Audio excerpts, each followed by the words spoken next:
Por quê? O Gustavo não tá atendendo, tá passando o código. Que código? De confirmação? Que vai pro celular dele. Aí ele respondeu que só assim na frente.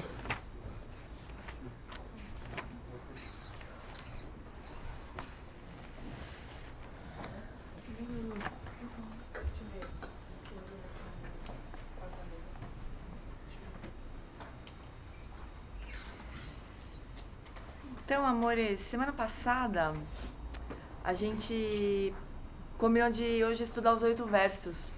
Lembram? Que a gente terminou o capítulo de Bodhicitta, né? Daí a gente pensou de estudar, abrir os 8 versos um pouco assim, porque eles são uma forma direta de cultivo da Bodhicitta relativa e absoluta, né? Então esse ensinamento, ele foi dado pelo próprio Dalai Lama aqui no Brasil em 2006. Alguém daqui tava lá? Com exceção da Ieda? Eu tava. Eu tava. A gente tinha uma galera do SEB, né? O SEB todinho da época. O SEB da época tava tudo lá, exclusive o Lama Santa tava lá no palco e tal.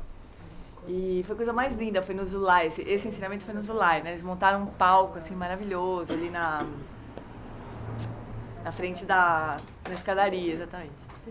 E daí o Dalai Lama deu esse ensinamento.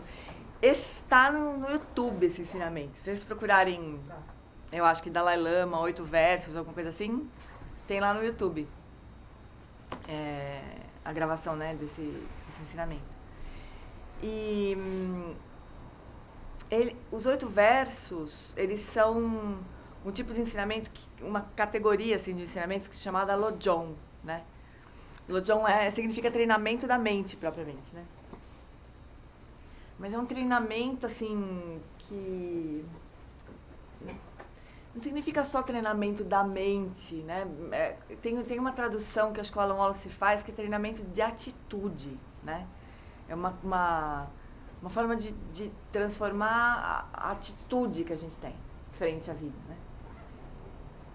Então, tem vários ensinamentos dessa categoria aí. Tem o 7 Point Mind, o treinamento da mente em 7 pontos, que é o ensinamento diretamente de Atisha. Tem na internet também o ensinamento do Alan Wallace, ensinando isso lá em Bodh Gaya. Tá legendado, se vocês forem no meu canal lá do YouTube, tem esse ensinamento legendado ali. Ele ensinando lá em Bodh Gaya. Na verdade, foi uma peregrinação, né, dos alunos, uma galera de alunos dele, assim. E a gente chegou aí para o monastério do Atisha, né? Só que a gente pegou uma greve de caminhão de carvão, assim, no meio do caminho. E a gente chegou no monastério do Atisha já tardão da noite. Era para ser nesse lugar, esse ensinamento, né? Mas aí a gente chegou e tinha uma decisão para tomar, assim, ou o aluno dava ensinamento ou a gente visitava o lugar. Eu falei, bom, melhor visitar o lugar e o ensinamento dentro do canto, né? Sei lá, em outro lugar. Então foi isso que a gente fez. A gente visitou as ruínas, né, do monastério dele. E daí em Bodh Gaya o Alan Wallace deu esse ensinamento. Também tá na internet. Então a gente pode olhar também, né? Tem os ensinamentos de Shantideva. O Guia para o Modo de Vida do Bodhisattva também é um tipo de Lojong, né? E tem uma história linda. Os 8 versos são baseados assim, no Guia do Modo de Vida do Bodhisattva, Shantideva, né? Então, são todos ensinamentos que não fazem o menor sentido na visão comum de mundo. Não faz o menor sentido. Então, assim, é para praticante, né? Tanto que se a gente olhar os 8 versos assim, nossa, como assim? Tem uns aqui que não dá uma aflição, assim, de ler, né? De falar, nossa, como assim, né? Porque realmente eles não fazem sentido para a visão comum. Que a visão comum, assim, que fortalece o ego, né? Fortalece o eu.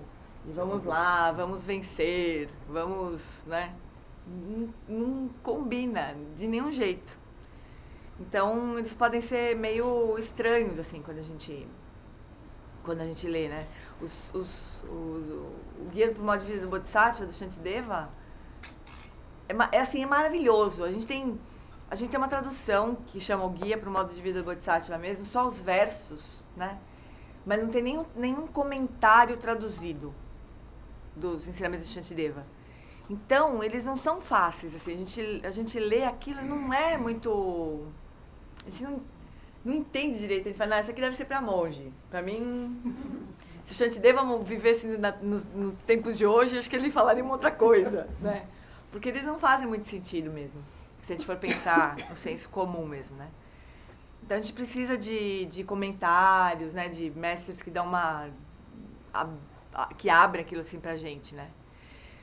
Então, eu sempre me interessei muito...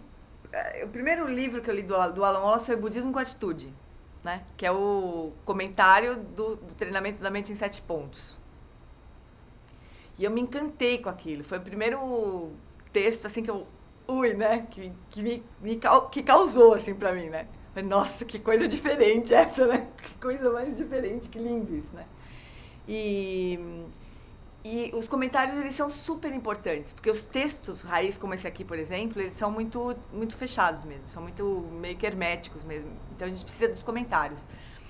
Então, desde que eu, né, tive contato com esse texto, e estudei os ensinamentos do Shantideva também, com comentários do Dzongsa, também tem tudo isso gravado, né? O Dzongsa veio vários anos seguidos aqui para o Brasil ensinar o Guia para o Modo de Vida do Bodhisattva, a pedido do Shagdu Rinpoche. Então, assim, não é pouca coisa, não é uma pouca coisa, né? Então, tem muitas, se a gente for procurar, tem muitas coisas assim, né? De mestres que comentaram esses textos, né? E todos eles têm tem mais ou menos uma mesma estrutura, né? Eles tentam nos ajudar a aliviar um pouco, né? A força, o poder de duas coisas principais, assim, né? Da ilusão de um eu separado do outro. E aí tem os ensinamentos de sabedoria.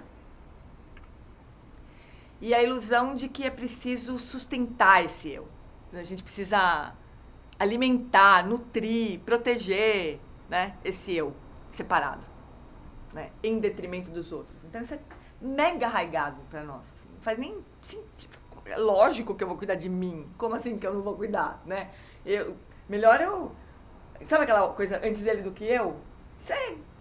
Isso vem na nossa mente na hora. Se acontece alguma coisa... O Lama Santa conta que uma vez ele estava no SEB de Curitiba, dando um retiro, e aí eles ouviram um barulhão assim na rua, de carro batendo, né? Aí o Lama falou assim, nossa, meu carro tá lá parado. O Lama pensou. Aí olharam, ufa, não foi o carro do Lama. Assim, né? É super natural. A gente acha isso muito natural, né? Então esses ensinamentos, eles são o contrário disso, assim. Então são eles mostram várias maneiras que a gente que vão servir de antídoto para essa visão arraigada do antes ele do que eu, né? Antes ele do que eu, antes que se dane. Ainda bem que não foi comigo, assim, né? Antes ele do que eu, assim, tipo, cai do precipício, ufa, antes ele do que eu, né? Isso é mega, sai espontaneamente da nossa boca isso, né? Se não sai da boca, sai da cabeça, pelo menos, né? Oi?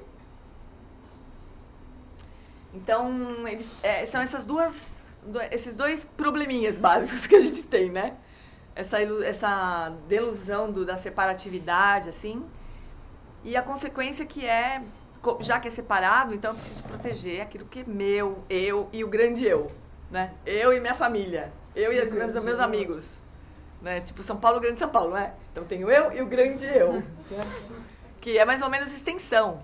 Então, olha uma coisa interessante, que me doeu quando eu me dei conta disso. Eu sempre cuidei muito da minha família, né? Como todo mundo aqui cuidou da família, né? Eu achava que isso era muito altruísta, sabe? Até que eu escutei essa história do grande eu aí. Que, na verdade, é um eu expandido, né? A nossa família é um eu expandido. Então, cuidar da família é mais ou menos cuidar desse eu separado, né?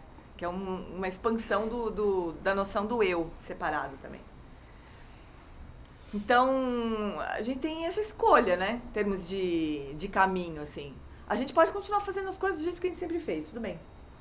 Né? Sansarão, by night, by day. Sansarão do jeito que ele é, do jeito que sempre foi, né? Ou a gente pode começar a olhar para isso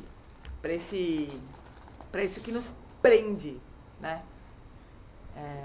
Nos prende no samsara. Então, esse apego ao eu, esse apego ao meu, né? Então, a gente pode começar a olhar. E pode ser muito difícil, assim, né? A gente pode ter muita dificuldade de colocar isso em prática, né? Mas é o caminho do cultivo da bodhicitta. É esse o caminho, né? O caminho do cultivo da bodhicitta é aliviar cada vez mais a importância, o peso desse eu separado, independente, né? E de tudo que a gente faz em prol desse eu. Então, esse é o começo da história, assim. Então, antes também de a gente começar a ler os 8 versos, né? A gente precisa também ter uma visão seguinte, né? Que a gente pode se confundir também, ouvindo vários mestres e várias visões diferentes, né, dos ensinamentos, assim. Tem ensinamentos, o Lama Santa explica o seguinte, tem ensinamentos que são de baixo para cima, ensinamentos que são de cima para baixo. E eles não são incompatíveis, eles não são contraditórios. Eles só dependem de que ponto que você está olhando para as coisas. Então, de baixo para cima significa assim, eu sou um ser humano normal, atrapalhado, cheio de, né, das visões minhas e embolado no sansarão, assim, né? E eu preciso, então, eu tenho um caminho gradual para seguir até atingir a iluminação. Essa é a visão de baixo para cima, né? Do caminho gradual. É a visão desse tipo de ensinamento aqui, né? Esse tipo de ensinamento, imagina, a tradição do Dalai Lama é a tradição Gelupa, né? A tradição Gelupa tem o Lanrim, né? Que é muito forte, assim, que é o caminho gradual, caminho passo a passo. Desde um ser senciente atrapalhado até o Buda. Tem um caminho. A visão de cima para baixo é a visão do Dzogchen, basicamente. Somos Budas, então comecem a agir como Budas. É simples assim. Aí a gente geralmente acha isso maravilhoso. Sim! Isso mesmo, até que enfim alguém reconheceu. Alguém me enxergou, né? A gente acha maravilhoso. Só que na primeira no primeiro chute na canela, a gente esquece toda essa coisa. Cara, olha, esqueci disso. Eu sabia que essa blusa tinha uma razão para não ser tão usada assim. A gente tá as traças. A gente tá sendo. As traças, a luminosidade da mente da traça é o seguinte: isso aqui é comida, né? Não é a blusa da Giane, é a comidinha, é o jantar. Então, na visão de cima para baixo, somos Budas. Então a gente não tem nada para cultivar. A gente só vai expressar, só vai manifestar, né? Então nosso trabalho é manifestar cada vez mais claramente o que nós já somos. Então, se você ouve o Lama Santa ensinando o último, não o retiro agora, o anterior, o tema foi os 8 versos que transformam a mente, né? Chega a não fazer nem sentido o texto, pela visão de cima para baixo.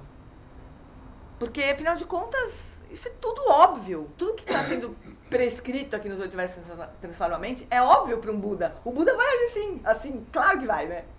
Então chega a não fazer nem sentido esse tipo de ensinamento gradual, né?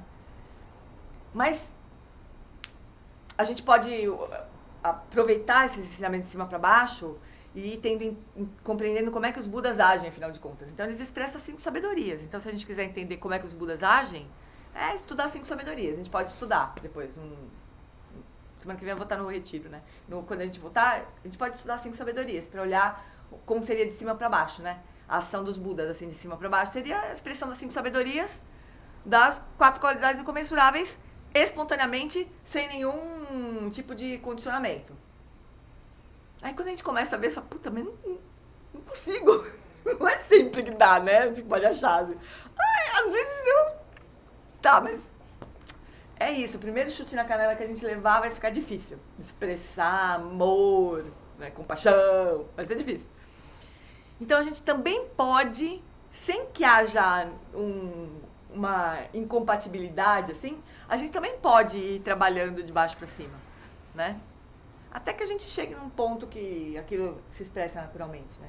Então não são incompatíveis, né? Mas partem de lugares diferentes, de pontos de vista diferentes, né? A gente pode achar muito, muito esquisito, assim, ouvir um ensinamento desse mesmo texto, de cima para baixo, e outro de baixo para cima, e falar, pá, como assim? Né? Muito diferente, assim. Mas faz bem a gente olhar em que ponto que a gente tá também, né? Então, assim, se eu acho que eu quero manifestar minha natureza búdica, maravilhoso, maravilhoso. Mas se doer, né? A hora que doer, é bom a gente olhar que tenha um ego ali gritando, um euzinho querendo, né, tomar o poder, né? Então a gente precisa ter uma certa noção de que ponto do caminho que a gente está. Acho maravilhoso a gente poder achar que está praticando Dzogchen, né?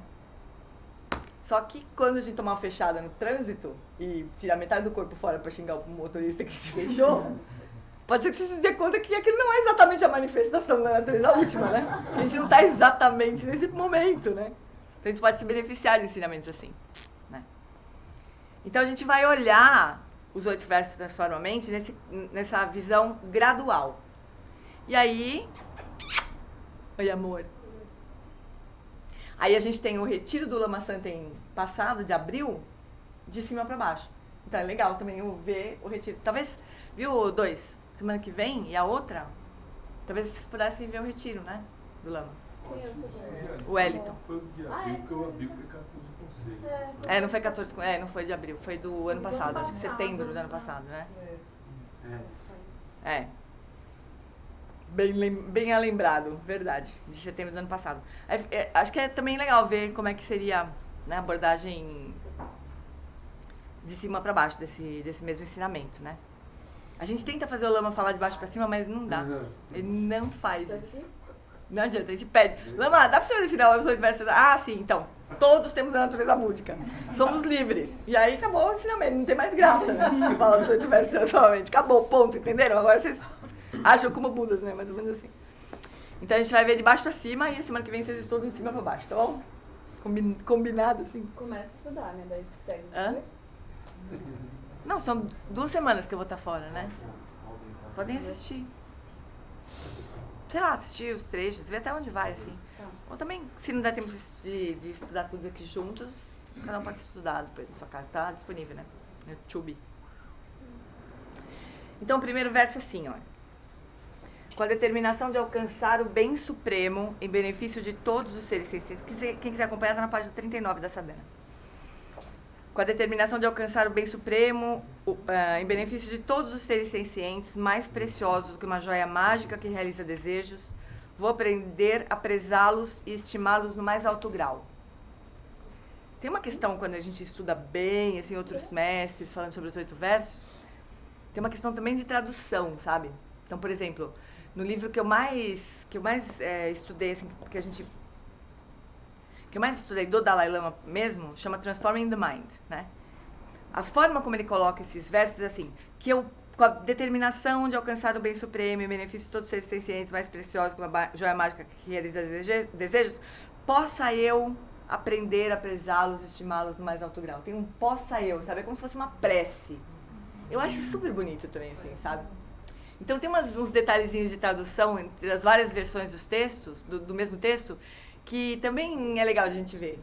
Eu gosto do possa eu aprender a prezá-los e estimá-los no mais alto grau, né? Não é assim, aqui tem uma coisa de firmeza, assim, né? Vou aprender, assim, vou, né? Tô determinado, assim. Mas é uma coisa meio disciplina, né? É uma aspiração, que eu possa aprender a prezá-los e estimá-los no mais alto grau. Eu acho bonito também. Também é legal a gente ver as diferenças, né? Então, o bem supremo, quando a gente está olhando para um ensinamento desses, o bem supremo, o que vocês adivinham que é? O bem supremo. A própria iluminação, né? Que eu possa atingir a iluminação, né? Com esse objetivo de atingir a iluminação para benefício de todos os seres sencientes. Esse é a própria definição de bodhicitta, né? Então, para desenvolver bodhicitta, que é a aspiração de atingir o bem supremo, né? Para benefício de todos os seres sencientes, mais preciosos do que uma joia mágica que realiza desejos. Isso é o seguinte, a joia mágica que realiza desejos vem da mitologia indiana, né? Das histórias mitológicas indianas. E é uma joia, a joia mágica que realiza desejos é uma joia, tipo uma lâmpada do Aladim, assim, né? Que é capaz de te dar tudo que você quiser no Sansara. Qualquer coisa do Sansara que você quiser. Quero ficar milionário. Pum! Né? eu quero que o Richard Gere se apaixone por mim. Tum, Richard Gere não precisa tirando o nosso pé. Sei lá, qualquer coisa. Pegando pesado. Vai, pô, mas vem cá, se chama Joel pra escutar. Não é pra pedir um Big Mac, né? Já vamos pras cabeças logo uma vez, né? Se aparece um negócio desse na sua mão. Só que a joia mágica que realiza desejos, ela não é capaz de nos dar a iluminação. Então, os seres humanos, os seres sencientes, que são a nossa motivação maior, assim, a nossa motivação maior, né? Levar todos os seres para a iluminação, eles vão nos levar à iluminação propriamente. E a iluminação não pode ser dada por uma joia mágica que realiza desejos. Essa joia mágica aí só consegue nos dar coisas mundanas. Então, os seres sencientes são mais preciosos do que uma joia mágica que realiza desejos. Isso significa o quê também? É o seguinte, a gente pode achar que os seres humanos, alguns mais que outros, na verdade são obstáculos para o nosso caminho. Se eles não existissem, aí sim a gente poderia meditar. Não fosse a Comgás estourando a minha rua inteira toda noite há 2 semanas, talvez eu conseguisse acordar cedo para meditar. Mas como a Comgás tá ali. Então a gente pode achar... Oi? Depois do Bradesco. Depois do Bradesco. Eu fiz minha irmã editar aquele vídeo que eu achei que ia ficar ruim. Por isso que não tá no YouTube ainda, não deu tempo, agora tem que editar mais um. Não falou nada, Falei nada, pode ser uma propaganda. É uma propaganda, na verdade, é uma propaganda. vai monetizar. Então as pessoas, aquelas penteiras... Oi? Afinal, Não, pronto, agora não é mais positivo, gente. Mas é assim, vai fazer o que? A vida, né? No Sansara, que a gente tá falando de Sansara, né? Então a gente pode achar que essas pessoas, esses seres, né? Eles são obstáculos, né? Pra gente. Então esse verso tá falando o seguinte, eles não só não são obstáculos, como eles são a própria maneira pela qual a gente vai atingir a iluminação. Por isso que eles são preciosos. Por isso que são preciosos. Mais do que uma joia mágica que realiza desejos. A maneira pela qual A gente vai atingir a iluminação. A gente vai ver outros detalhezinhos desses na sequência. Porque em função deles, assim, colocar... Qual que é o ensinamento mais... qual que é o ponto central dos ensinamentos com relação de treinamento da mente com respeito a auto... Putz, deixa eu pensar um jeito de falar essa palavra. A gente tem essas duas questões básicas, né? A delusão do eu separado, né? A gente se fixar a um eu que é separado do outro. Isso é um ponto que é... a gente vai atacar essa questão com as práticas de sabedoria. O outro ponto é a gente ficar adulando, protegendo e mimando, o eu. Esse é outro ponto. Essa palavra em inglês é uma desgraçada de uma palavra que é self-cherishing. Eu não sei como traduzir essa palavra direito. Mas é como se fosse uma autoapreciação, assim, uma auto... Hã? Cherishing é comemorar, não é? Não, cherish tipo, enaltecer, Autoapreciação. puxar o mesmo. saco. É isso. Idolatrar, cherishing também. Então é como se fosse assim, né? Como se a gente fosse... eu fosse muito mais importante do que qualquer outra pessoa. Autoimportância, talvez. Né? É esse sentido. Oi? Mais ou menos. É, isso aí. Não tem nenhuma palavra que serve direito. Já quebrei minha cabeça com essa... Mas é esse sentido, assim, né? De a gente se colocar acima dos outros. Esses ensinamentos vão virar a mesa, né? Então, o ponto aqui é assim, os outros acima de nós.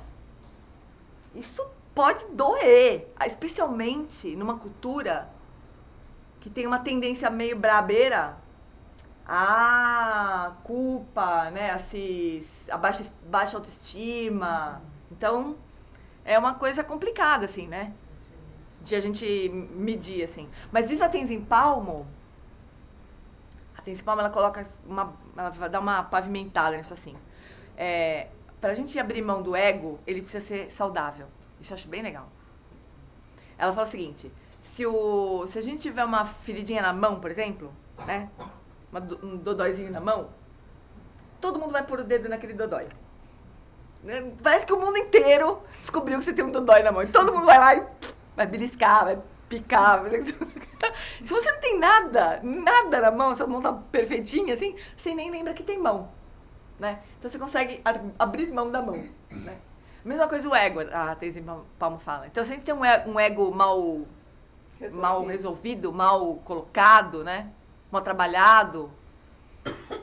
Aquilo é um ralo de energia, assim, né? A gente fica gastando uma baita energia pra poder se defender e tal. Aí se a gente tem um ego saudável, que não é nem inflado e nem afundado, né? Aí a gente abre mão dele com alegria, assim, mais facilmente, né? Então a gente tem que ter esse cuidado, assim, na nossa prática pessoal, assim, entender em que medida isso vai acontecer, né? Então se a gente é muito ferido, se sente muito maltratado, assim, que tem grandes feridas, é melhor a gente cuidar primeiro das feridas. Pra depois começar a pensar em jogar ela fora, né? Mas isso tem uma medida. E essa é a pegadinha. A gente pode passar a vida inteira achando que tem ferida, né? E querer ficar cuidando da ferida. Então não é fácil esse negócio, como nada, né? Na vida. Esse ego bem tratado que você fala, se refere à autocompaixão, como a gente tinha conversado talvez? É. Autocompaixão. De chegar num acordo, assim, né? Com o que é de fato necessário, assim, para você se sentir bem. Só que isso é muito, muito complicado, porque a gente pode passar do limite também, né? Pode ser que não precise tanto, assim. A gente possa já abrir mão de certas coisas, né? Mas tem esse ponto, né? Então, os outros, nessa prática, os outros vão ser... quando a gente se dedica ao outro, é isso que vai nos livrar do autocentramento. Autocentramento é uma palavra que eu queria falar, que é esse self-cherishing, esse autocentramento, né? Tudo mas eu sou mais importante, eu preciso, eu quero, né? Então, olhar para o outro, colocar o outro acima de você mesmo, vai nos livrar do autocentramento. Mas feito né? Essa fala da Tenzin Palmo ainda. A gente precisa chegar num acordo com esse eu que é saudável, né? Pra gente poder abrir mão dele. Mas, por fim, são seres sencientes que vão nos ajudar a chegar à iluminação. O Alan Wallace fala assim, que a gente deveria olhar para cada um de saída, com uma gratidão. Olha, graças a você, especialmente os mais penteiros, assim, graças a você eu atingi a iluminação. Porque eu vou desenvolver as qualidades necessárias para atingir a iluminação, né? Graças a cada um, assim, dos seres. Esse é só o primeiro verso, só para falar quem é que importa aqui, né? Os seres todos que são a joia mágica, são mais preciosos do que a tal da joia mágica lá. Aí o segundo verso. Sempre que estiver na companhia... E esse dói. Sempre que estiver na companhia de outras pessoas, vou aprender a pensar em minha pessoa como a mais insignificante dentre elas. E com todo respeito considerá-las supremas do fundo do meu coração. Então, esse verso, eu acho que ele é o mais difícil, assim. Eu chego nem... Quando vem iniciante aqui no SEB, eu nem leio os 8 versos, que a pessoa vai olhar e vai falar, puta, eu não volto mais aqui. Deus, imagina! Como assim, mas agora eu sou insignificante, como assim, né? Então, a gente tem que ter cuidado para apresentar esse ensinamento, assim, né? Mas o sentido desse mais insignificante dentre elas é de considerar o outro mais importante. Sempre que estiver na companhia de outras pessoas. Eu trabalho muito. Então, mas olha, presta atenção, na companhia de outras pessoas. Né? Então, quando a gente está aqui, por exemplo, né, quando a gente está conversando com alguém, a gente está querendo conversar com alguém, né? Se a gente ficar o tempo inteiro colocando os nossos, será que ele tá me entendendo? Será que ela gosta de mim? Será que ela não vai com a minha cara? Será que não sei o que? Se isso ficar o tempo inteiro no meio do caminho, a gente nunca consegue se relacionar com o outro mesmo. Nunca consegue enxergar o outro verdadeiramente. Isso aqui é um pouco sabedoria do espelho mesmo, assim. De olhar o outro. Isso, o que importa, quando eu tô na companhia de outra pessoa, o que importa é o outro, né? Isso Isso assim, pensa sempre assim, isso aqui é um antídoto pro nosso hábito de se colocar acima dos outros sempre. Né? Então, Com quando a baixa gente... ou autoestima, não interessa. Não interessa. Não interessa. Quando eu tô conversando contigo, eu quero dar minha atenção pra você. Não quero ficar pensando se você gosta de mim, se você não gosta, se acha que minha roupa tá bonita, se você acha que vim com roupa furada de traço, não sei o quê. Não me interessa! O que interessa isso, né? Então é nesse sentido, assim. Né? O que eu falei é que a pessoa pode ter baixa estima e achar que... É isso ou então mesmo. a outra que acha que é a grande. Mas você entende? Dos dois lados. Dos dois lados atrapalham. Se você tem uma autoestima muito elevada, você possivelmente vai desprezar o outro. Se você tiver uma autoestima muito baixa, você vai ficar o tempo inteiro preocupado com o que o outro tá pensando de você, né? Então, esse o ponto, assim, né? A gente conseguir colocar, quando a gente tá com o outro, a gente se dedicar ao outro, assim. Dedicar atenção pro outro. Procurar compreender o outro, né? É a sabedoria do espelho aqui. Conseguir enxergar o outro pela lente do outro, não pela minha lente, não pelo que eu acho das coisas, né? Conseguir enxergar o outro do jeito que ele acha que as coisas são, né? Enxergar o outro no mundo dele, como diz o Lama Santos, né? Então é isso, assim, não é... A gente não precisa se doer muito, mas depois a gente pode se doer também. Porque isso aqui é assim, tem um ensinamento do Shantideva, que, né, no Guia do Modo de Vida do Bodhisattva, que fala pra gente se colocar sempre na posição menos elevada. E ao contrário do que a maioria das pessoas faz. Geralmente a gente quer se destacar, a gente quer, em alguns ambientes mais do que em outros, assim, né? Mas é como se a gente pudesse promover os outros, assim, sabe, na nossa frente. A gente não precisa de destaque. Isso só alimenta essa maldita dessa delusão de que a gente está separado do outro, né? Sinceramente, fala assim, olha, a razão pela qual a gente está no samsara é essa. A gente se sente separado e a gente procura se promover. O autocentramento mantém a gente no samsara. Então é isso que a gente está brigando, né? Não é com o eu, a nossa essência de Buda. Lógico que não é com isso que a gente está... Nosso problema não é esse, né? Nosso problema é desmontar tudo que está em volta, atrapalhando essa essência de verdadeira de se manifestar, né? Então, quando a gente olha um verso desse, aquilo, como assim mais significante? Aqui, ó, não vou fazer isso. É o ego fazendo assim, ó, aqui, ó, né? É isso, é por isso que a gente tá aqui. É só por isso que a gente tá aqui repetindo de ano, né? Repetindo de vida, na verdade. Tudo bem, a gente pode continuar repetindo de vida, né? Só que, pô, eu já tô meio cansada, né? O que acho que me atrapalha um pouco nesse verso é o mais. Mais insignificante. É, porque o mais, ele é comparativo, né? É. Então, uma vez que a gente... O outro é insignificante, mas você é mais, né? Perante comparativo. As pessoas são importantes e eu sou insignificante diante das pessoas. Quando você coloca o mais, e os outros? Quem é mais, quem é menos? Não tem. Não. Todo mundo é importante. Então, esse comparativo, ele... Assim, sou insignificante diante de outras pessoas. Então, essa palavra insignificante também, ela não tá muito direita com a tradução, com o texto original, sabe? Eu acho que é uma grande tradução mesmo. Humildade, né? É que eu devia ter trazido o livro, o texto original, né? Mas a gente a gente não precisa se preocupar com esse tema. Não, quem me dera. Não, texto original em inglês. Traduzido do Tendimpa, que é quase tibetano, né? Vamos pegar, se a gente pegar a tradução do Tendimpa, né? Mas tem esse sentido, assim, de a gente de a gente não querer o tempo inteiro se destacar, especialmente quando a gente está lidando com outra pessoa, né? De a gente sair da frente. Talvez, né? Oi? Talvez seja uma referência ao ego, né? É, claro que é. Né? É o ego. Então ainda faz sentido. É. Mas, exatamente. É que a gente se identifica tanto com o ego que a gente acha que é com a gente mesmo, né? Daí dói. Fala, ai, mais insignificante, ai, acho que eu não quero brincar disso, né? Acho que isso tá errado. Esse teu exemplo da mão, ele é bem legal. Né? Não tem nada, não importa.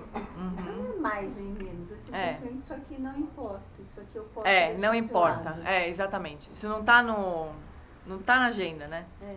É esse sentido mesmo. Você se depara com uma pessoa super ego o tempo inteiro, diante, também como é que coloca essa questão? Diante de uma pessoa que é o próprio ego. Não faz mal. Aí deixa ela ser, ué. Não faz mal. Não dá pra fazer o mesmo jogo. Sim, claro. Né? Porque isso não tem fim. Fazer o mesmo jogo, tentar combater na mesma... fazer o mesmo jogo mesmo, isso não tem fim. Isso é o que a gente tem feito sempre. Então, outro... tem uma frase, um verso que é mais direto com isso aí. É oferecer a vitória. Isso é mega complicado. Mas a gente não vai fazer o mesmo jogo. Porque esse jogo não tem fim. Né? Quando a gente não dá muito combate, aí o outro tem uma chance a mais de perceber que aquilo não faz sentido. Agora, se a gente continua dando combate, assim, querendo mostrar quem manda mais, quem tem mais poder, isso aí vira um negócio sem fim. Né? Mas o significado desse verso é esse, né? De a gente se importar com o outro, né? De a gente dar a nossa atenção completamente para o outro. Esse é um dos sentidos que eu acho que mais... de tirar o ego da frente, né? Não importa, né? Importa o outro, né? Em todos os meus atos, vou aprender a examinar a minha mente e sempre que surgir uma emoção negativa, pondo em risco a mim mesmo e aos outros, vou com firmeza enfrentá-la e evitá-la. Então, esse é um verso de treinamento da mente mesmo, assim, né? Aqui o ponto é assim, a gente entender que o que é o inimigo mesmo nosso não é o outro, né? O inimigo, o que nos faz verdadeiramente sofrer, são os venenos da mente, né? Que o outro catalisa. Então, o fato de o outro catalisar, né? Seria uma... Tem hipóteses que a gente tem que botar no altar, essas pessoas, né? Tem que tirar uma foto e botar no altar, essas que catalisam isso, né? Porque é elas que estão falando, olha, quer ver? Eu vou apertar aqui e você vai gritar. Uá! A gente grita. Ai, obrigada por apertar o botão que me faz gritar. Aí eu sei onde está o botão, eu posso trabalhar com o botão, né? Mas de novo, assim, esse verso aqui é o oposto do que a gente faz, né? Vou aprender a examinar a minha mente e sempre que surgir uma emoção negativa, eu vou bater em quem causou essa emoção negativa. É isso que a gente faz normalmente. Vou lá e vou deletar do Facebook, E as emoções negativas são justamente fruto do alto de tal Exatamente. Né? De se sentir então, significante, um pouquinho significante. O orgulho, né? A raiva quando você se sente ameaçado. Gente, a gente vê isso aqui, isso é tão óbvio, mas é tão difícil de fazer, né? Tão, assim, tão fora do comum, assim, é tão, né? Tão diferente da lógica, né, que a gente aprendeu a vida inteira a trabalhar, né? Então, as aflições são essas exatamente. Então, se você tem um ego ali, uma identidade, vamos dizer, né? A gente não usa ego no sentido, eu nem sei direito como é que a psicologia usa essa palavra, mas acho que não é bem no sentido da psicologia usar. É assim, uma identidade, né? Que a gente acha que precisa fortalecer, que é melhor do que a do outro, né? Se ela for atacada, eu preciso defender. Então surge a raiva, surge o orgulho, surge o medo, surge a tristeza quando aquilo afunda. Os venenos da mente.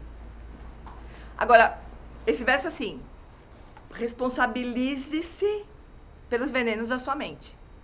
Os outros, as situações, elas só estão apontando pra gente onde é que tá, né? Mas não são o problema.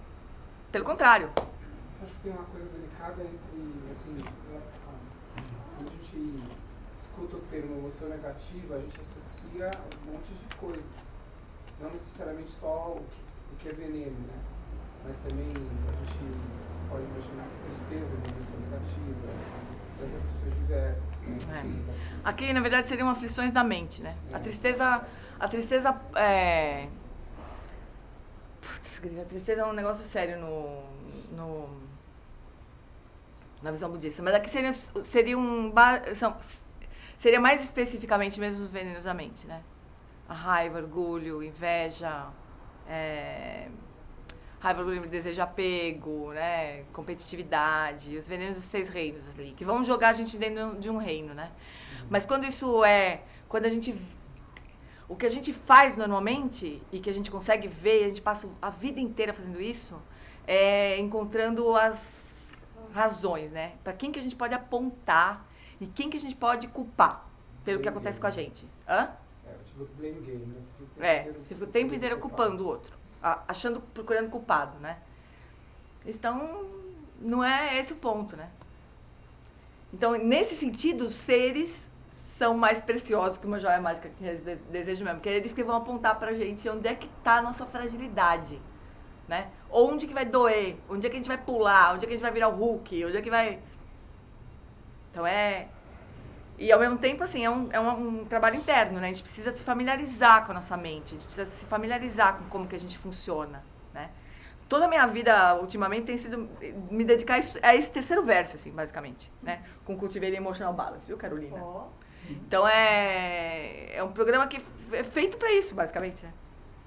Então, a gente precisa tomar essa responsabilidade, né? De olhar para e compreender esse jogo de espelho, assim, né? A gente tá apontando pro lugar errado. Quando alguém desperta uma coisa dessas em nós, a pessoa não significa... Olha, tem uma coisa importante a gente entender. Quando alguém faz alguma barbaridade, né? E aquilo desperta raiva na gente, por exemplo, e a gente fala assim, não, esse terceiro verso é o seguinte, eu vou aprender a examinar minha mente, sempre que surge uma emoção negativa, eu vou com firmeza enfrentar e evitar. Isso não significa que o outro tá certo. E quando eu faço isso, também não significa que eu vou concordar com o que o outro está fazendo. Eu posso continuar discordando, mas tem um trabalho interno que não tem como, a gente vai ter que fazer, né? Qualquer situação externa que a gente vivencie, né? Inclusive no campo social, para não dizer outra palavra. Social, assim, né?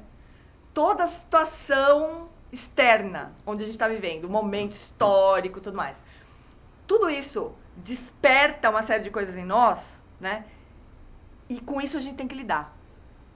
Porque não importa se o que está despertando isso na gente agora é o presidente, ou é, sei lá... Um discurso na ONU, não importa. Não importa o que é que está despertando.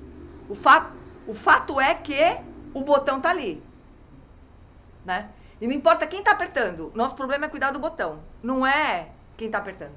A gente pode fazer coisas contra quem está apertando, pode tentar agir, né, para aliviar o sofrimento das pessoas, a gente deve fazer isso, né? Mas não a partir da raiva, do veneno da raiva. Então, a gente tem que lidar com o veneno da raiva. Independente de quem está na presidência, independente de que partido que a gente concorda, independente de que time de futebol a gente torce, para ficar mais leve, independente de qualquer coisa, essa tarefa é nossa, é trabalho nosso. Quer dizer, são fatos, por mais atuais que sejam, mexem com coisas muito antigas, que de muitas outras formas foram tocadas. Mesmo, sentimento de injustiça, um dos maiores gatilhos de raiva é injustiça. Quantas vezes a gente não teve contato, não teve, né? Não se sentiu.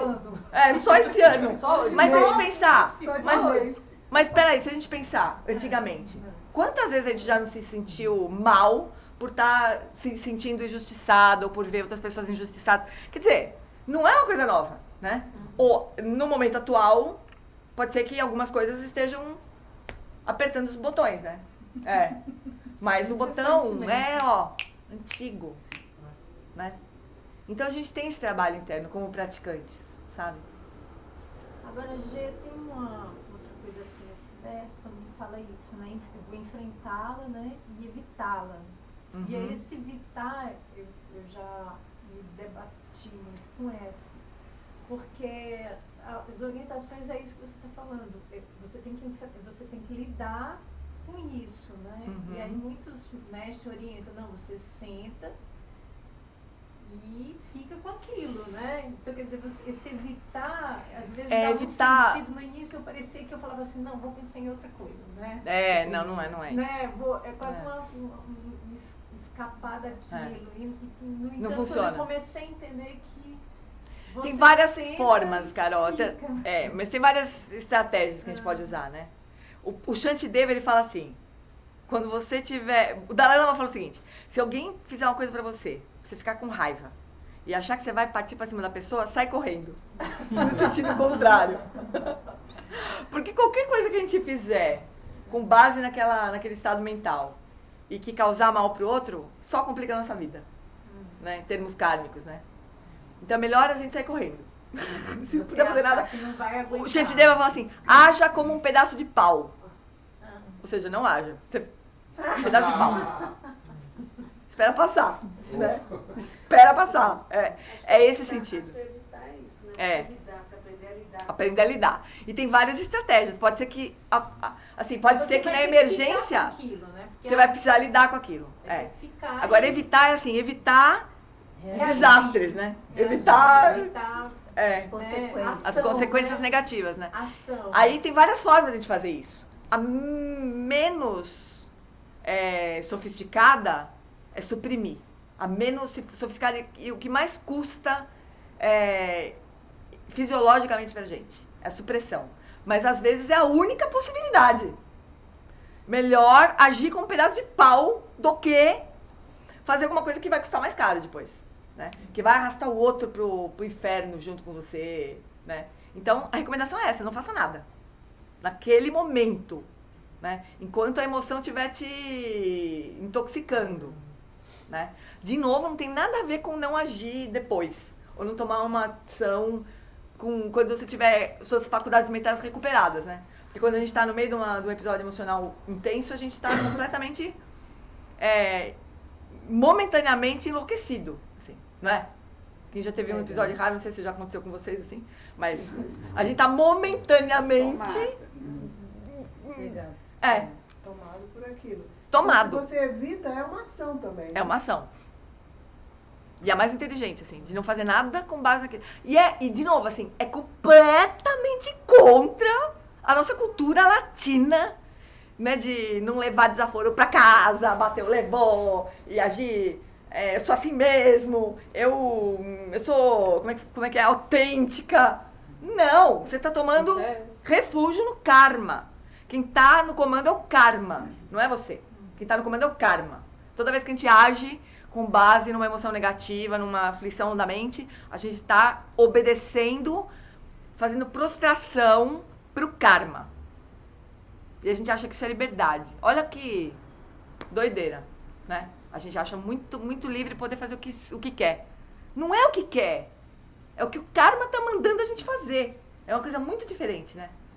Mas outra coisa também que a gente faz, além de suprimir, além de agir, é ficar ruminando, né? Porque isso eu pensei um pouco, porque ela falou assim, você fica com aquilo ali, mas você fica com aquilo ali como, né? Porque tipo, você vai ficar ruminando, vai ficar ampliando, disparando a coisa. Mas de repente com a sabedoria do espelho você consegue gerar compaixão, né? Porque você fica meio que perdido, querendo entender, né? Por que comigo, como que eu fui capaz, o que aconteceu. E aí, porque comigo já é uma dica, né?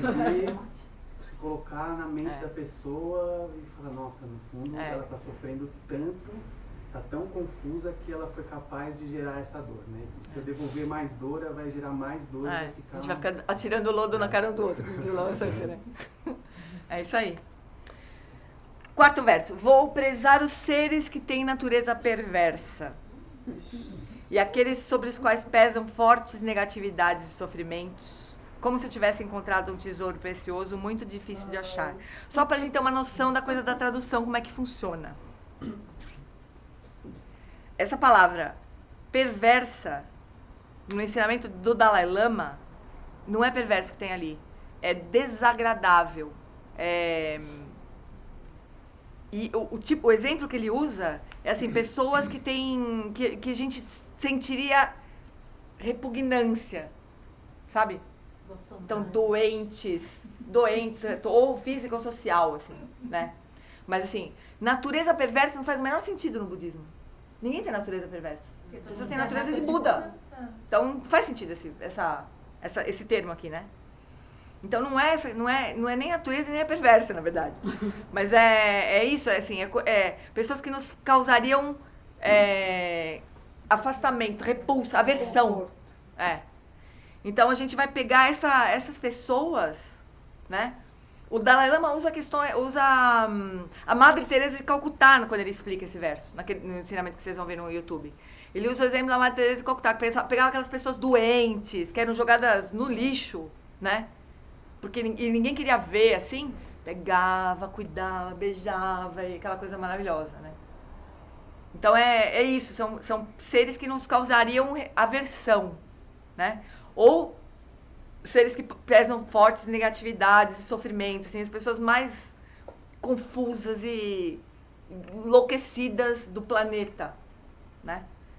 A gente vai pegar esses seres e vai considerar um tesouro precioso muito difícil de achar. Não tá tão difícil de achar assim ultimamente, né? Mas a gente vai considerar como um tesouro precioso, porque essas pessoas, elas vão ser o maior desafio que a gente vai ter, porque a Tenzin Palmo fala assim, olha, é muito fácil a gente ser compassivo, amoroso, ter alegria empática, equânime, com pessoas maravilhosas, queridas, que nos gostam da gente, com quem a gente se identifica, que tem os mesmos valores que a gente, né? Isso é que nem passar seda, assim, na gente, né? Que nem ficar alisando a gente com seda, assim. Só que se a gente quiser tirar as imperfeições, a gente vai precisar de lixa, não de seda, diz a Tenzin Palmo, né? Então essas pessoas, elas vão ser lixa pra gente, aquelas lixas de ferro, né? Então, elas são um tesouro precioso, assim. A gente não, são elas que vão, se a gente não excluir, né? Se a gente olhar para elas e não criar uma barreira e conseguir olhar para elas, são elas que vão produzir as maiores transformações na gente, né? Porque elas são o avesso do que a gente acha que deveria ser, né? Pode ser até alguém no reino dos deuses, né? Pode. Se você tiver muito no judaísmo, não, né? É que esses seres a gente não tem aversão, né? Aos seres do reino dos deuses, né? Mas pode ser também que a gente tenha. Vai despertar e vai apertar também uns botões, né? Também. É que a gente geralmente, os seres, né, desses reinos, assim, esses seres maravilhosos, assim, que lustrosos, que geralmente não causam aversão, né? Eles causam desejo, assim, né? Mas são terríveis também, a gente precisa também, com certeza, eles vão gerar outro tipo de ligação, assim, né? Vão despertar desejo de apego, né? Quinto verso. Quando os outros, por inveja, maltratarem a minha pessoa, ou a insultarem, caluniarem, vou aprender a aceitar a derrota e a eles oferecer a vitória. Esse daqui é assim. No jogo do Sansara, das identidades em disputa, né? Vai surgir isso, vai surgir inveja, competição, né? E a gente não vai mais fazer esse jogo. Esse é o ponto desse verso, assim. A gente não vai jogar mais, a gente não vai brincar mais de Sansara. Então, eu ganhei de você, eu sou melhor que você. Parabéns, você é muito melhor que eu, realmente. Então, a vitória. Porque esse jogo não interessa mais pra gente, né? Nosso ponto não é mais esse. A gente não quer fazer guerra de poder, assim. A gente quer transcender isso daí, né? Mas aqui tem uma discussão, acho que já surgiu, talvez no retiro com o Lama, assim, que acho que é um pouco o que você estava dizendo, né, Edinha? Como é que deixar o outro ganhar, né? Se ele está fazendo um jogo, assim. Mas ainda assim, eu entendo que é assim mesmo, sabe? Se a gente sustenta o jogo, isso não tem fim, né? E se a gente se retira daquela brincadeira, assim, né, daquela disputa, aí o outro tem uma chance a mais de relaxar também e de ver que aquilo não faz sentido. Desmontar né? Acabou o adversário, né? Enfim, não tem mais né? Não tem mais adversário, assim. Acabou o jogo, fim do jogo mesmo, né? O sexto verso. Quando alguém a quem ajudei com grande esperança, já ferrou. Ajudou com grande esperança, ferrou. Já. Não precisava nem falar mais nada. Aqui já... Vote 3 casos, né? Vote 3 casos, Vote 3 vidas, né? 3 vidas. Magoar ou ferir a minha pessoa, mesmo sem motivo. Vou aprender a ver essa outra pessoa como um excelente guia espiritual. O Alan Wallace fala assim, olha, aqui está a medida... Como é que ele fala esse verso aqui? Ele fala assim, aqui está a medida do quanto você ainda precisa... quanto você ainda precisa avançar, assim, no caminho, né? A pessoa que você ajudou, que já é uma boa coisa, mas ajudou com esperança, pronto. já lascou. Então, hã? Esperança de dar certo, né? O que você achava que tinha que ser, esperança de, né? De ser reconhecido, ou de que aquela grande ideia que você teve para ajudar o outro fosse valorizada, né? Reconhecida como uma grande ideia. Que eventualmente só tá na tua cabeça que é uma grande ideia, né? Pro outro não é uma grande ideia. O outro não tá nem entendendo o que você tá falando, assim. O outro nem queria ajuda. Mas você acha que é uma grande ideia, hã? Às vezes o outro nem queria ajuda. O outro não tava nem pedindo tua ajuda, nem... Né? Também tem. Então... Esperar retribuição, exatamente. Gratidão. Então, isso não funciona. Isso tá dentro do jogo, né? De ganhar e perder. Né? A próxima, lá pra frente, vai ter as 8 preocupações mundanas, né? Como que a gente foge disso, né? Das preocupações mundanas, de ganhar ou perder. Então, quando a gente oferece alguma coisa para alguém, a gente espera ganhar algo em troca, na lógica mundana. E a gente quer, de novo, transcender isso. Então, oferece, tá pago. Funcionou? Ótimo. Não funcionou? Vou pensar de outro jeito, né? Eu vou, sei lá, esperar ter uma outra grande ideia, sei lá eu, né? A gente não vai desistir das pessoas. Não é assim, não vou mais tentar ajudar porque isso não tem nada a ver com isso. Não é isso. Mas se você oferecer alguma coisa de verdade pro outro, dá. O Lama Santa uma vez falou assim, não empresta dinheiro pra ninguém, dá o dinheiro. Não empresta. Porque você já tá assinando assim, uma promissória que você vai se ferrar. Então assim, dá. Se a outra pessoa te devolver, você ganhou. Né? Mas se não for pra dar, não empresta. Né? Se você puder dar, você dá. Se você não puder dar, não empresta. Né? Isso com tudo, assim, né? Se a gente puder oferecer, ótimo, maravilhoso. Que a gente treine a oferecer. Mas esperar retribuição de qualquer tipo, reconhecimento, como você é legal, como você é inteligente, como você é maravilhosa. E aí quando você estiver na latrina, você precisar de ajuda, a pessoa não te ajudar, infelizmente a outra não tem pra te oferecer. E ponto, né? Fala, eu acho assim, mesmo sem a esperança, né, na melhor das hipóteses, se estiver bem equilibrado, a maioria das pessoas vai rolar uma incompreensão. Né? Por que a pessoa tá te fazendo mal se você fez um bem para ela? Fica uma coisa meio... Que não dá para entender, né? Não dá para entender. Mas o jeito é não deixar uma conta, assim, né? Joga a conta fora, assim, não marca na caderneta. Rasga a caderneta. Né? O Lama falou uma vez, o pagamento de uma boa ação é tê-la feito. Feito, exatamente. É ter feito. Não é ter feito e ter recebido, não sei o que lá. É ter feito. Tá pago, assim. É isso mesmo. E aí se o outro te causou mal, paciência. Mas não é por... Você não compara, né? Com, puxa, eu fiz isso, aquilo outro, agora você me aprontou. Não tem essa conta. Não faz conta, né? É que nem com o filho, né? Porque você faz um monte de coisa pro filho que não caminha. Tipo isso, né? E você também nem liga. Quem mandou você fazer? Não, e você nem liga, né? Então, quer dizer, você nem liga. Eu não fico cobrando o filho, né? Eu fiz hoje uma almoço, você fez. Né? Assim, eu tô... Né? Porque o Lama brinca com isso, né? Relacionamento, às vezes, surge muito isso, né? De você ficar só na sua cabeça. Fiz tudo isso pro marido e ele nem, né? Mas aí já na relação com o filho tem um amor que brota, você faz aquilo por, né? Natural, né? Natural, e não tem nenhuma cobrança. O Alonso fala assim, se a mão esquerda tá coçando, a direita vai lá e coça e acabou. A mão direita vai falar, olha, tô te coçando agora, depois quando eu coçar, você, por favor, vai lá e acabou. Cumpra a tua parte do combinado. Por que a gente não tem essa liberdade, né? É assim que os Budas agem, né? Se a gente quisesse ter uma ideia, assim. É a sabedoria da igualdade. A gente oferece, se alegra, acabou. Porque ofereceu. Não porque nada. Porque ofereceu, né?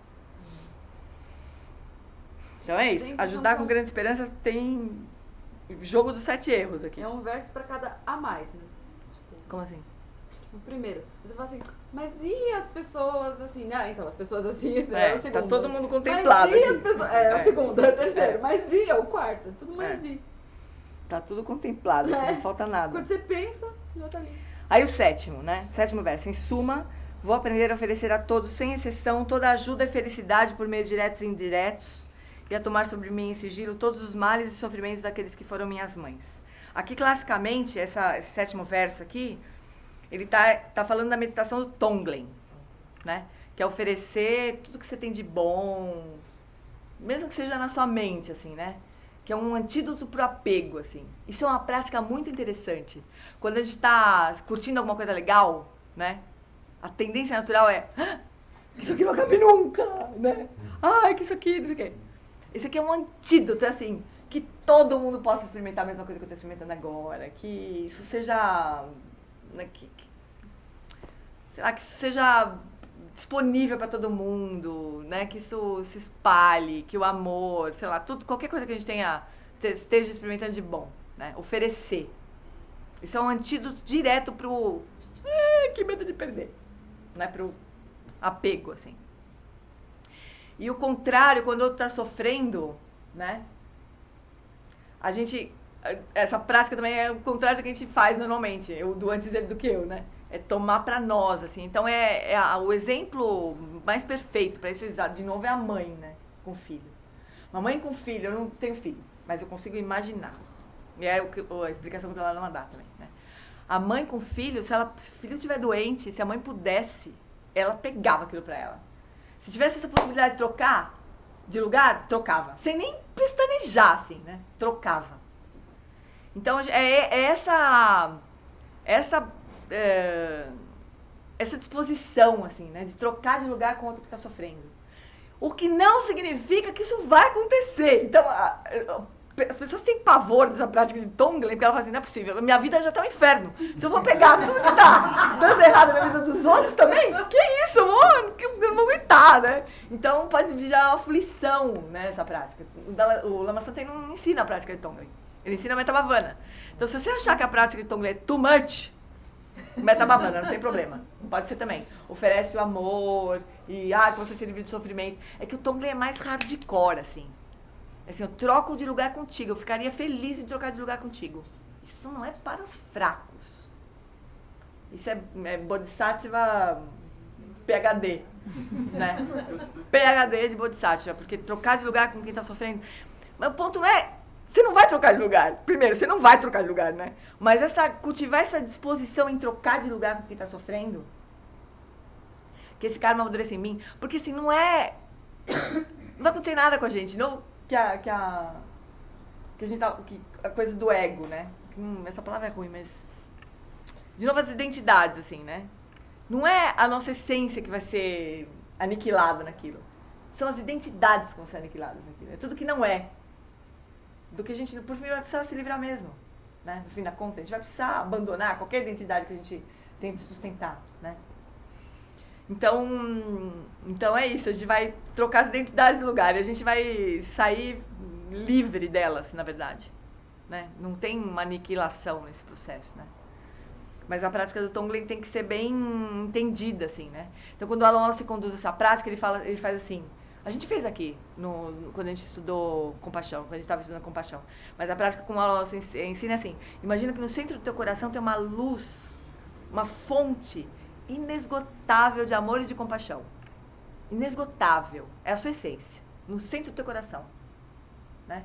E aí você imagina todo o sofrimento dos seres como uma fumaça. E você tira aquela fumaça dos seres. O sofrimento dos seres. E essa fumaça dentro dessa luz, ela se extingue completamente. Então não é que você toma pra você e você fica cheio de fumaça. Não é isso. Aquela fumaça se extingue completamente nessa fonte, que é a nossa verdadeira natureza, né? Então é como se dissesse assim, para a nossa verdadeira natureza, o sofrimento, ele se extingue. Ele não tem peso nenhum, ele não é concreto de jeito nenhum, né? Ele se extingue completamente. E aí, a partir dessa luz, o amor, eu entrego tudo pro outro, tudo que eu tenho de bom, ofereço tudo que eu tenho de bom pro outro, as minhas qualidades, os meus méritos. Nas práticas no Vajrayana, você oferece até o que não é seu, assim. Ofereço as montanhas, ofereço o mundo. Até que não é seu, você oferece. Não faz mal, oferece tudo, né? Assim, tipo, a gente não precisa daquilo, né? Oferece pros seres, assim, que todo mundo possa desfrutar das melhores coisas do mundo, que não são minhas, mas enfim, né? Então é a atitude que a gente está querendo transformar, né? Não é a realidade das coisas. Não vai acontecer nada de ruim com a gente quando a gente faz isso, né? A gente não vai pegar todo o sofrimento para nós, aí nós vamos morrer de sofrimento. Não é isso. É a atitude da disponibilidade de trocar de lugar com o outro, de oferecer o que tem de bom para o outro. Essa atitude que a gente vai transformar, né, toda a nossa vida, assim.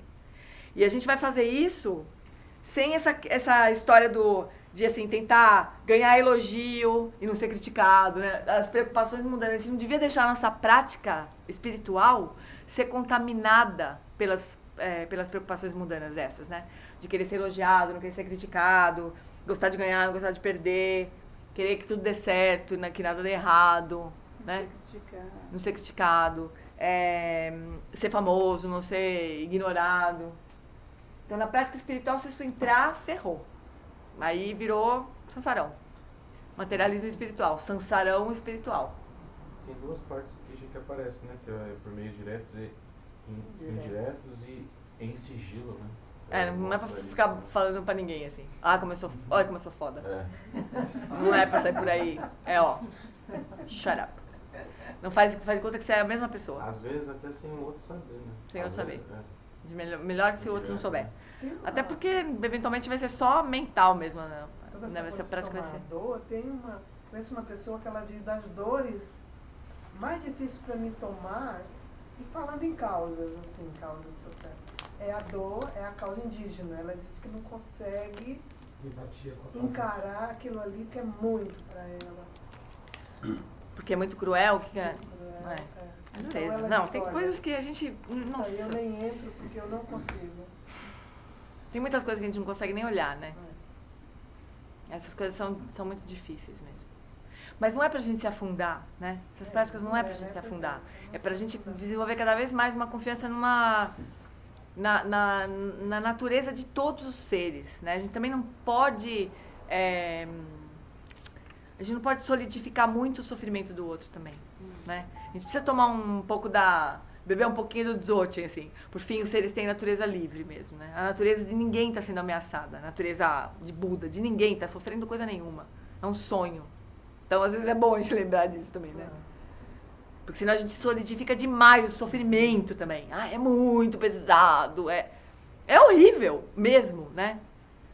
Mas aquilo... não faz parte da essência das pessoas. Aquilo pode ser, né, as 4 novas verdades, aquilo é construído, aquilo pode ser desconstruído a qualquer momento, né? A gente não pode perder isso de vista também, porque senão a gente desespera. Então, na prática do Tonglen, assim, tem uma fonte de amor, de compaixão inesgotável aqui dentro de você, de todo mundo, né? E frente a essa fonte de amor, o sofrimento não tem chance nenhuma. Ele já era. Só de olhar para ele, o sofrimento já sai correndo, né? Então a gente precisa ganhar esse destemor, senão a compaixão afunda a gente. Aí esses 7 versos aqui, primeiros, eles são todos contra a identidade, assim, porrada na identidade, né? Porrada no autocentramento. O 8º é o único verso que fala de sabedoria. Até agora é compaixão relativa. O 8º verso é sabedoria, é o único dos 8 versos. Mas já é também... Vou aprender a manter essas práticas isentas das máculas, das 8 preocupações mundanas. Então, né, tudo que diz respeito ao samsara não tem lugar na prática espiritual. E ao compreender todos os fenômenos como ilusórios, serei libertado da escravidão do apego. Então, assim, isso aqui os fenômenos são vazios, tudo surge por coemergência, a natureza de todos os seres é livre. Eu não tenho por que me apegar nem à minha própria identidade, nem ao sofrimento, nem às causas do sofrimento, nem a nada. Né? É a compreensão da vacuidade. Então, ele é uma prática, os 8 versos é uma prática completa e mega profunda, né? Mas é como se ele fosse um resumo, assim, de todos os infinitos ensinamentos sobre Lojong, né? Mas tem a questão de ele ser curto, assim, de a gente precisar aprofundar, porque se a gente não aprofunda, a gente não alcança o sentido do ensinamento. Mas, por outro lado, ele é conciso. O Dalai Lama recita os 8 versos todo dia. O Dalai Lama recita os 8 versos todo dia. O Buda da Compaixão recita os 8 versos todo dia. A gente, no mínimo, deveria fazer a mesma coisa, né? Pelo menos ler. Se é que a gente pode não concordar, mas ler. Né? Lê, pelo menos. Quem sabe por osmose aquilo vai, né? Uma hora... Então, né? Mas ele é um mapa mesmo, assim. A gente pode aprofundar em cada verso e buscar outros ensinamentos da mesma categoria, né? Eu morro de vontade de estudar o Shantideva, assim, bem profundão, assim. Mas o único livro que eu conheço é um trança, que é o seguinte, o único livro que eu conheço de comentários do Shantideva completo, e mesmo assim é um livro que me deu um maior trabalho para ler, porque ele não tem o Shantideva dentro, assim. Ele cita os versos do Shantideva, só põe o numerinho. Aí você tem que ir lá no livro do Shantideva procurar qual que é o tal do verso do Shantideva que ele está comentando, né? Então, não sei como seria traduzir um livro desse, porque você teria que pedir licença de 2 livros, possivelmente, para traduzir o livro dos versos e o livro dos comentários. Mas olha só que coisa interessante. Esse mestre que comentou o Shantideva, ele foi um mestre residente do Instituto Lama Tsongkhapa, que é onde o centro que está apoiando o projeto do Alan Wallace na Toscana. Olha só como é que as coisas... O único mestre maravilhoso ensinamento do cara, assim. É de ler e de babar, falando, eu quero continuar isso mesmo. Como é o nome?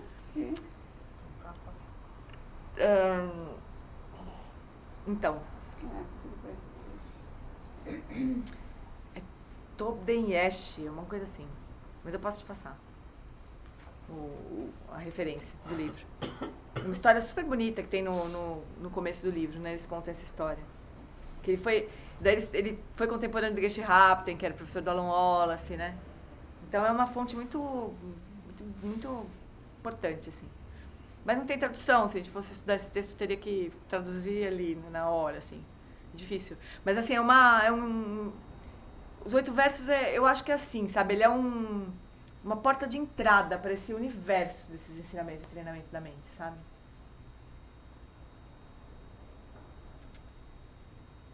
Tá bom? Eu fiquei com uma dúvida no terceiro verso aqui, referente à emoção negativa. E às vezes eu vejo o Lama falando e ele cita, por exemplo, tem uma parte aqui que fala compreender todos os fenômenos como ilusórios e também luminosos. Às vezes eu vejo o Lama falando sobre essa parte aí. Então, é só que o Lama Santen está dando uma outra categoria, né? Não tem... Essa seria a visão de cima para baixo? De cima para baixo. Isso, né? E assim, tem algo a ver, por exemplo, como eu sinto alguma emoção negativa, por exemplo, e acolher ela de alguma forma, assim, no sentido de não brigar para não sentir. Porque às vezes eu me percebo assim, sabe, brigando para não sentir. Uhum. E às vezes quando eu simplesmente aceito É só que tem que ter cuidado para aceitar, porque assim, aceitar não é bem fazer amizade, sabe? Vem aqui, pode beber, comer da minha comida aqui, pode deitar, se acomoda, não é isso, né? Porque as aflições são verdadeiramente os nossos inimigos, assim, né? É o que verdadeiramente faz a gente sofrer. Então, aceitar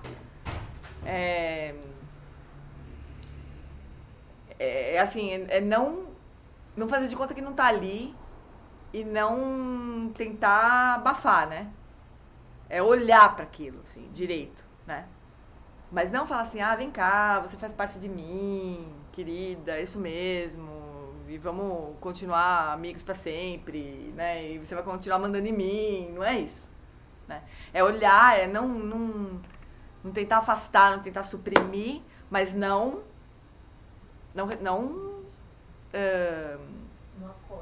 apoiar. É uma coisa do momento, né? Então, no momento. Está te invadindo, essa coisa de brigar, não vem, sai pra lá, normalmente não funciona. Não funciona. Né? O que não quer dizer que você vai dizer tudo bem. Uhum, né? Você meio que vai esperar passar. E procurar entender melhor o que aquilo está querendo te dizer, né? Então, mas isso é um tema para outro dia. Agora a gente já acabou. No final. Não, isso é um tema para a vida inteira, né? A gente não vai esgotar mesmo assim, mas... A ideia é que ficasse essa ideia, sabe? De que que a gente poderia se aproximar desses ensinamentos, né? Bastante, assim. para poder eles fazerem cada vez mais sentido pra gente, né? Beleza? Dedication. Que os méritos deste encontro se expandam e toquem a todos. Que o Mestre Universal da Paz e da Compaixão, Sua Santidade Dalai Lama, juntamente com todos os mestres de todas as tradições que veiculam essa mensagem, tenham longa vida. Que todos estejam a salvo de gerar pensamentos negativos, o obstáculo mais destrutivo. Que estes pensamentos nunca surjam em nossa mente e que todos os seres também estejam livres de pensamentos negativos. Ao longo de minhas muitas vidas e até este momento, todas as virtudes que tenho alcançado, inclusive os méritos gerados por esta prática, e todas as que vier a conseguir, ofereço para o bem-estar dos seres sencientes. Possam a doença, a guerra, a fome e o sofrimento diminuir para todos os seres, enquanto sua sabedoria e compaixão aumentam nesta e em vidas futuras. Possa eu claramente perceber todas as experiências como sendo tão insubstanciais quanto o tecido do sonho durante a noite, e imediatamente despertar para perceber a manifestação de sabedoria pura no surgir de cada fenômeno. Possa eu rapidamente alcançar a iluminação para trabalhar sem cessar pela liberação de todos os seres, Budas e Bodhisattvas em conjunto, seja qual for a sua motivação, sua ação benéfica e preces auspiciosas, seja qual for a sua onisciência, realizações e poderes benévolos, e seja qual for a sua imensa sabedoria, eu que igualmente venho para beneficiar os seres, rogo para que possa alcançar as mesmas qualidades. Neste exato momento, possam nem mesmo os nomes doença, fome, guerra e sofrimento ser ouvidos pelas pessoas e nações da terra, mas possam sim sua conduta moral, mérito, riqueza e prosperidade crescer, e possa a suprema bem-aventurança e bem-estar sempre surgir para elas. Agora a gente lê os 8 versos novamente na página 39. Com a determinação de alcançar o bem supremo em benefício de todos os seres sencientes, mais preciosos do que uma joia mágica que realiza desejos, vou aprender a prezá-los e estimá-los no mais alto grau. Sempre que estiver na companhia de outras pessoas, vou aprender a ver a minha pessoa como a mais insignificante dentre elas, e com todo respeito considerá-las supremas do fundo do meu coração. Os meus atos, vou aprender a examinar a minha mente, e sempre que surgir uma emoção negativa, pondo em risco a mim mesmo e aos outros, vou com firmeza enfrentá-la e evitá-la. Vou prezar os seres que têm natureza perversa e aqueles sobre os quais pesam fortes negatividades e sofrimentos, como se tivessem encontrado um tesouro precioso, muito difícil de achar. Quando os outros, por inveja, maltratarem a minha pessoa, ou a insultarem e caluniarem, vou aprender a aceitar a derrota e a eles oferecer a vitória. Quando alguém a quem ajudei com grande esperança magoar ou ferir a minha pessoa, mesmo sem motivo, vou aprender a ver essa outra pessoa como um excelente guia espiritual. Em suma, vou aprender a oferecer a todos, sem exceção, toda a ajuda e felicidade, por meios diretos e indiretos, e a tomar sobre mim em sigilo todos os males e sofrimentos daqueles que foram minhas mães. Vou aprender a manter estas práticas isentas das máculas das 8 preocupações mundanas, e ao compreender todos os fenômenos como ilusórios, serei libertado da escravidão do apego. As 8 preocupações são gostar de ser elogiado. Eu gostava mais quando era escritinho. Acho esquisito isso aqui. Mas era gostar de ser elogiado, não gostar de ser criticado, querer ser feliz, não gostar de ser infeliz, gostar de ganhar, não gostar de perder, e querer ser famoso, não querer ser ignorado. Era assim, eu preferia. Porque fica esquisitão assim, né? Então, sabe o eu? Então, sabe o eu? Boa, irmão, a zero. Você vai ver que eu cheguei em casa.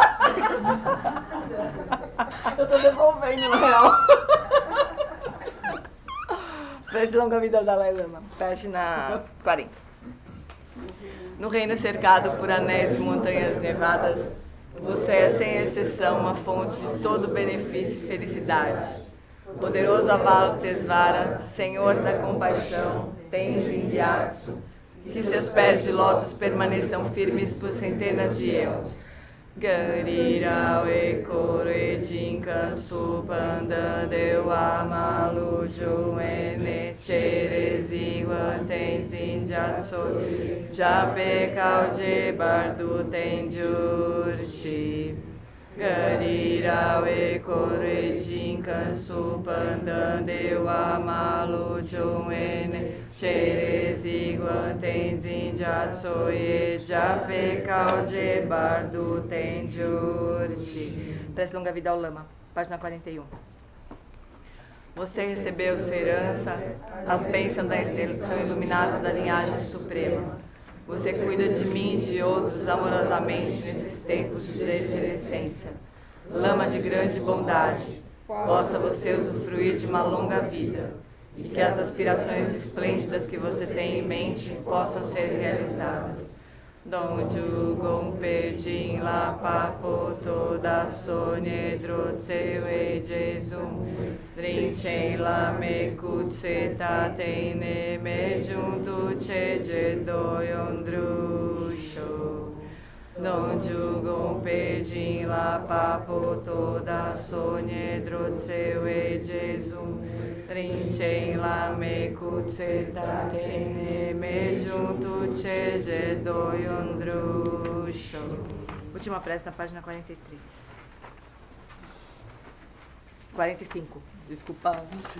Que a grande tradição da Abade Shantirakshita, do mestre Padmasambhava e do rei Trisondeusen possa florescer e permear os 3 reinos. Que a presença das 3 joias nunca se separe do fluxo mental dos seres, assegurando assim um sublime bem-estar através dos 3 tempos. Ken Lok Sum Rin Lu Che Zan Lin Sa Sum Cha Par Pel Dro Ju Cho Sum Nam Adam Midra Du Sum Gele Sho. Vocês estão tudo de prova para ameaçar. Muito bem. Amores, avisos. Esse fim de semana vem o Henrique Lemes pra cá, né? A gente vai ter sábado e domingo de manhã encontro com ele aqui. Então a gente já tá praticamente esgotado, assim. Quem tiver a fim de vir, precisa se inscrever rapidinho.